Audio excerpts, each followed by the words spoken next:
Les seules informations qui nous parviennent dans le jour de foot, c'est des buts. Il y a eu des buts à Nice, on a vu cette image de Dante. On va les analyser ces 18 secondes. Regardez premièrement ce qui s'est passé de la première seconde à la 5e seconde de jeu.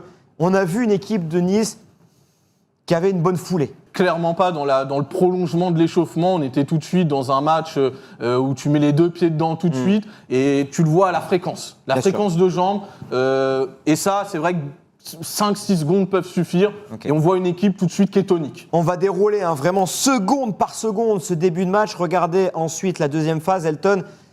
On a vu pendant 5 secondes des joueurs qui respiraient. Et moi, je pense que c'est un avantage, mais qui est très souvent négligé par nous, les médias, parce que nous, on aime bien parler d'autres choses, sauf de respiration. Des fois, il y en a qui oublient de respirer, et pour jouer, ça peut devenir pénible. On continue, 2 secondes. C'est Franquès qui a bu de l'eau. Ouais. Il était décontracté. Si tu es sous pression, à ce moment-là, tu es concentré sur autre chose. Tu penses absolument pas à te désaltérer.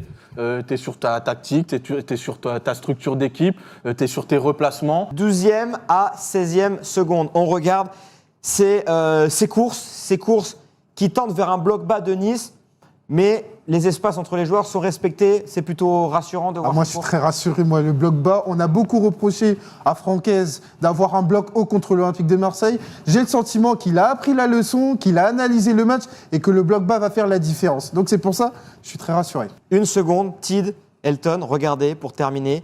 C'est Diouf qui met ses gants et qui les scratch.